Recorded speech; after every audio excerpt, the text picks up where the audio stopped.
নমস্কার, blog by পূর্ণিমা আরেকটি ব্লগে আপনাদেরকে স্বাগত। সকাল বাজে এখন 5:10। তো সকাল সকাল দেখুন ছাদ বাগানে চলে এসেছি। এই যে ড্রাগন গাছে দেখুন ফুল ফুটেছে, রাত্রেই তো ড্রাগন গাছের ফুল ফোটে। তো ফুল দেখুন এখনও সুন্দর রয়েছে। বেলা 8টা-9টা হলে তখন এই ফুলগুলো আস্তে আস্তে ছোট হয়ে আসবে। তো ড্রাগন গাছের ফুলে একটু পরাগায়ন করে দিতে হয়। তো এত সকালে আমি এসেছি আর আমি তো বুঝতে পারিনি ছাদে যে ফুল ফুটেছে। তো আমি হাতে কিছু নিয়ে আসিনি, তো একটু পরাগায়ন করবো এইভাবেই একটু উপরে তুলে দিই। এই যে এর উপরে দেখুন এই যে গর্ভকেশর রয়েছে, এখানে একটু এইভাবে দিয়ে দিতে হয়, দিয়ে দিলে ঠিক হয়ে যায়।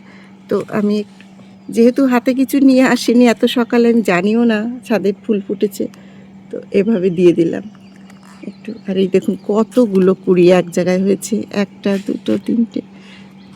এইরকম কাছাকাছি হলে কি হয়, তখন সাইজটা ছোট হয়ে যায়, ফলের সাইজগুলো ছোট হয়ে যায়। আর এখানে দেখুন এই ফুলটা নষ্ট হয়ে যাবে, এই ফুলটাও নষ্ট হয়ে যাবে। এই যে হলুদ হয়ে গেছে। প্রচণ্ড গরমে একদম অস্থির লাগছে। আর নিচে প্রচুর ড্রাগন ফল পেকেছে, নিচে ওই যে দেখছেন ওখানে প্রচুর ড্রাগন ফল পেকেছে।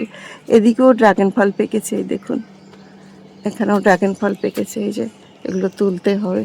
এই যে বড় বড় ফুলগুলো, এই যে ফুলগুলো এগুলো নষ্ট হয়ে গেছে। এটা হবে, এইটা নষ্ট হয়ে গেছে। আর এই দেখুন আজকে প্রচুর ফুলও ফুটেছে। আর আজকে দেখছি ছাদে এসে দেখছি প্রচুর ড্রাগন ফল পেকে গেছে। তো একটু রোদ উঠলে আর ছাদে, এখন তো গরমের দিন, ছাদে আসা সম্ভব হয় না। নিচে প্রচুর ফল পেকেছে, ওখানে অনেক বড় বড়, ওই দিকে ঝুঁকছে, এদিকে অনেকগুলো ফল পেকেছে, ওগুলো তুলতে হবে, ওগুলো তুলবো। তো এখানেও দেখুন এই যে এদিকে এই যে সমস্ত ফল পেকে গেছে। আর ছাদে এসে দেখছি বেশ সুন্দর কুমড়োর এই যে কুমড়ো জল পড়ে যাচ্ছে, এই যে কুমড়োর ফুলও ফুটেছে সুন্দর। আর কুমড়োর এই যে কাল দেখেছি এখানে কুমড়ো পড়েছে, এই যে দেখুন কুমড়ো এই একটা এখন জানি না এরকমগুলো বাঁচবে কি না। গরমে এত অস্থির, এখন কলকাতায় বৃষ্টি নেই ঠিক মতন, যার জন্য আমার এই ছাদ বাগানটা ভালো এবারে হলো না। বৃষ্টির জল পেলে খুব সুন্দর হয় গাছগুলো। কুমড়োর ফুলগুলো যে কটা, অনেক দেরিতেও 2-1 দিন ঠিক মতো সকালের দিকে ছাদ বাগানে আসি না, তার জন্য কুমড়োর ফুলগুলো আর তুলতে পারি না।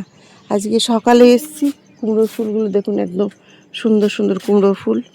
এই দেখুন এই একটা কুমড়ো ছিল, কুমড়োটা নষ্ট হয়ে গেছে, এটা হয়নি। এত গরমে কিছুই হয় না, একটু যদি বৃষ্টি হয় আর কত জল দেবো। আর এখানে আমার পাইপ নেই, পাইপ দিতে পারি না, এখানে জলের ফোর্সটা খুব কম।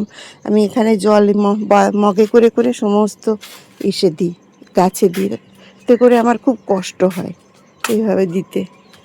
আর এই দেখুন এখন তো আমের সময়, প্রচুর আম খাওয়া হচ্ছে। এইগুলো সবজির খোসা এতটা জমে গেছে, আর এগুলো ঘরে থাকলেও গন্ধ লাগে। আর এগুলো আমি ময়লার বালতিতে ফেলি না, এগুলো সব আমি দিই এই গাছের গোড়াতে। দেখুন কত বড় বড় কুড়ি। তো এখন আমি এই যে সবেদা গাছটা দেখছেন, এই সবেদা গাছের গোড়ায় দেখুন এগুলো ময়লার খোসা, সবজি, এই যে সবজির খোসা যেগুলো, মাছের মানে ছিবড়া যেগুলো থাকে, মাছের আঁশ, মাছের চিংড়ি মাছের মাথা টাথাগুলো যেগুলো, সব এগুলো দিয়ে দিই। আর দেখুন কি সুন্দর সুন্দর সবেদা হয়েছে, একদম আপেলের মতন। গাছটা ভর্তি সবেদাই, দেখুন প্রচুর সবেদা গাছে তার সবেদা। এত সবেদা, 12 মাস গাছটায় সবেদা হয়, 12 মাস, খুব ভালো লাগে। তাই আজ সকাল সকাল চলে এসেছি ছাদ বাগানে। এত সকালে ছাদ বাগানে কখনো আমার আসা হয় না। আতাগুলো প্রায় বড় হয়ে এসছে, এখন কিছুদিনের মধ্যে হয়তো পেকে যাবে এই আতাগুলো। দেখুন আবার এই যে ছোটো ছোটো আতা পড়ছে।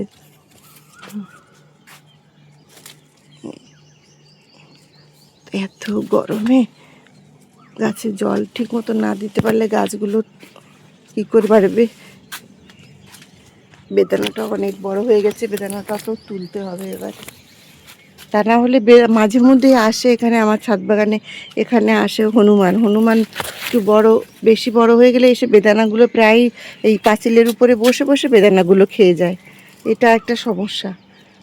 আর পুরো না পাকলে বেদানা বলুন পাড়াও তো যায় না বলুন, আর ওইভাবে পাকে না। আর 2-3 বার এরকম হয়েছে, আমি পাকার আগেই হনুমান এসে খেয়ে গেছে। এখন আমি এই সবজির এইগুলো আমি এখন গাছের নিচে দিয়ে দেবো। এইটা চাল কুমড়ো গাছ। তবে দেখুন এবার আমার চাল কুমড়ো গাছ একদম ভালো হয়নি।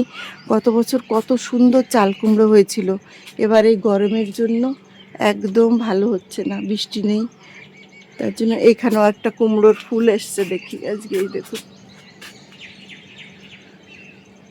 কুমড়ো রয়েছে গোড়ায়, জানি না এগুলো বাঁচবে কিনা।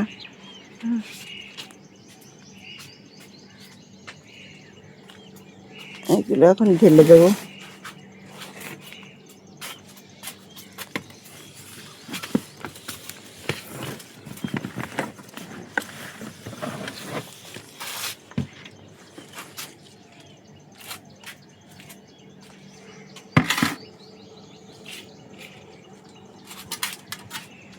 আর এই যে গাছে এখানে জল দেওয়া খুব সমস্যা হয় আমার। এই জল আমি কিছু করে করে এভাবেই দিতে হয়, কারণ পাইপে দিলে জলের ফোর্স থাকে না এত উপরে। এখানে যেহেতু ট্যাঙ্কটা একদম এখানে নিচে, আমাকে এই কলটা এখানে খুলে ফেলতে হবে, খুলে ডাইরেক্ট কল করে নিতে হবে, তা না হলে জল দিতে খুব সমস্যা হয়ে যায়। আর এখানে আমি নিয়ে এসেছিলাম চাল ধোয়া জল, ডাল ধোয়া জল এই গামলাটায় করে, সেটা এসে আমি কুমড়ো গাছের গোড়াতে দিয়ে দিয়েছি।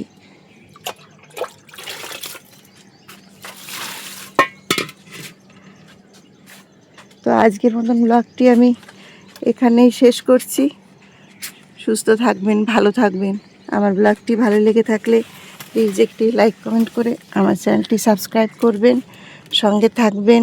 আবার একটি নতুন ব্লগে দেখা হবে।